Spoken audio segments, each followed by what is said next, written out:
एक ऐसी कंट्री जो कैपिटल ऑफ पिस्ता के नाम से फेमस है। एक ऐसी कंट्री जहां इंटरनेट और लिकर पर पूरी तरह बैन है। एक ऐसी कंट्री जिसके सुपर स्ट्रिक्ट रूल्स वहां की महिलाओं की आज़ादी छीन रहा हो।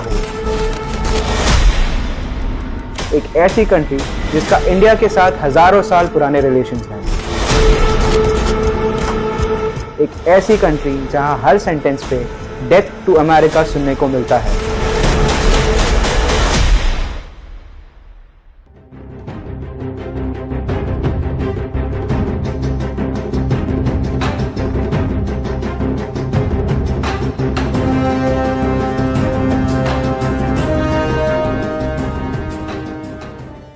Hello and welcome to in between presents global sense. आज हम बात करेंगे ईरान की।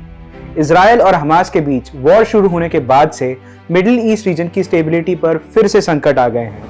ईरान एक ऐसा देश है जो सबसे बड़ा रोल प्ले करता है मिडिल ईस्ट रीजन की स्टेबिलिटी के लिए।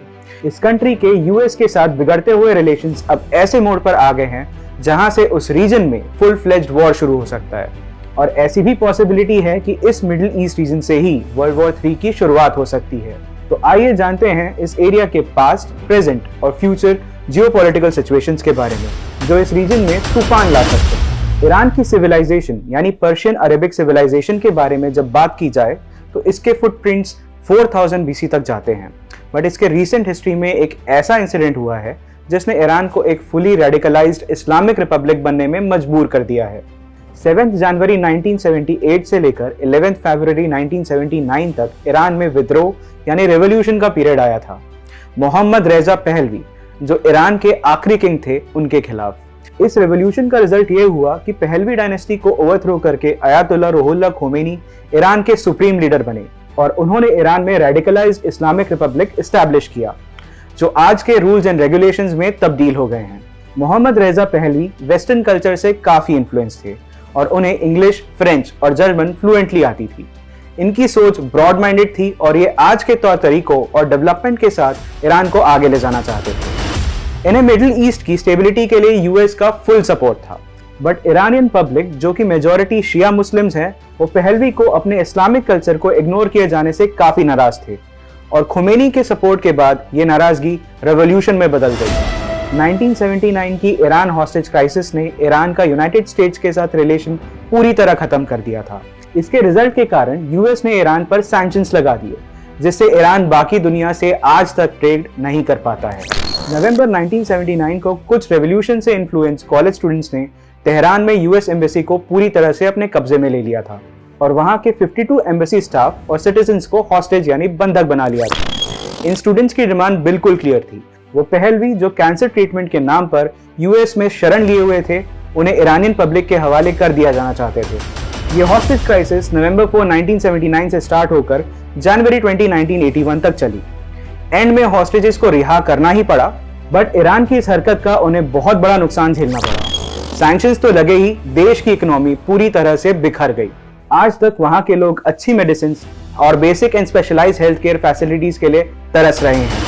जो फ्रीडम के साथ वहां की वुमेन 1979 से पहले रहती थी, अब वो भी छिन गई है और इसके बदले अब उन्हें एक स्ट्रिक्ट शिया मुस्लिम लॉ फॉलो करना पड़ता है। फॉर एग्जाम्पल, अगर सिर्फ 1 मिनट के लिए भी अगर किसी महिला का हिजाब उसके सर से खसक जाए तो वहां के लोग उस महिला को जान से मार भी सकते हैं। 2017-18 women peace and security index के मुताबिक लीगल डिस्क्रिमिनेशन के मामले में ईरान 153 कंट्रीज में से 116th रैंक पर है। डिस्क्रिमिनेशन अगेंस्ट वुमेन ईरान में इतना ज्यादा है कि आए दिन ईरान में महिलाओं का प्रोटेस्ट होता रहता है और हर बार इन्हें कंट्रोल करने के लिए ईरान को अपनी मिलिट्री उतारनी पड़ती है। ओमान गल्फ और पर्शियन गल्फ को लिंक करता है एक वाटर चैनल जिसका नाम है स्ट्रेट ऑफ हॉर्मुज, जिसकी चौड़ाई 55 किलोमीटर है। ये ईरान के लिए एक चेक पॉइंट है क्योंकि ईरान इस 55 किलोमीटर चौड़े चैनल में IRGC और अपने नेवल कोस्ट गार्ड्स के जरिए निगरानी रखता है। साथ ही जो भी कमर्शियल शिप्स इस एरिया से गुजरती है उसे भी कंट्रोल करता है। अगर ईरान ने इस एरिया को ब्लॉक कर दिया तो वो वर्ल्ड का 20% ऑयल सप्लाई यहीं रोक देगा। ऐसे बहुत सारे इंसिडेंसेस सामने आए हैं जहां पर ईरान ने इस चैनल से गुजर रही कमर्शियल शिप्स को हरास किया है। कभी उस एरिया से गुजर रही जापानी शिप्स को अटैक करना, कभी किसी ऑयल टैंकर पर फायर कर देना।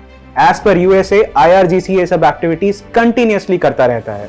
यूएसए ने ईरान और चाइना पर अपने इंटरसेप्टर ऑफ करके ऑयल एंड अदर ट्रेड भी करने का काफी बार एलिगेशंस लगाया है।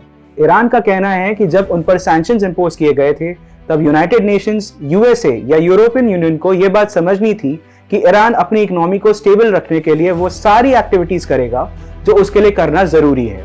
ऐसे में Iran in sanctions and restrictions को मानने से साफ मना करता है, क्योंकि इससे ईरान के लोगों की लाइवलीहुड जुड़ी हुई है। 1979 के हॉस्टेज क्राइसिस को गुजरे 43 ईयर्स से भी ज्यादा हो गया है, बट अब भी ईरानियन लीडरशिप के लिए यूएसए उनका कट्टर दुश्मन है। वहां के लीडरशिप का मानना है कि यूएस ने उन पर सैंक्शंस लगाकर ज्यादती की है और पूरे मिडिल ईस्ट रीजन में यूएस के 10 से ज्यादा मिलिट्री बेसिस हैं जो पूरे गल्फ ऑफ पर्शिया और गल्फ ऑफ ओमान पर निगरानी रखते हैं। ईरान में यूएसए के लिए हेटरेट काफी ज्यादा है और ये इराक में यूएसए के इन्वेजन के बाद और बढ़ गई है। वहीं यूएसए ईरान पर उनकी मिलिट्री पावर्स को अनऑथराइज्ड तरह से डेवलप करने के एलिगेशंस लगा रहा है। उनके न्यूक्लियर प्रोजेक्ट्स पर भी कई बार क्वेश्चन उठा चुका है। अब जब इजराइल और हमास का वॉर चल रहा है तब भी यूएसए और ईरान एक दूसरे के आमने सामने हैं।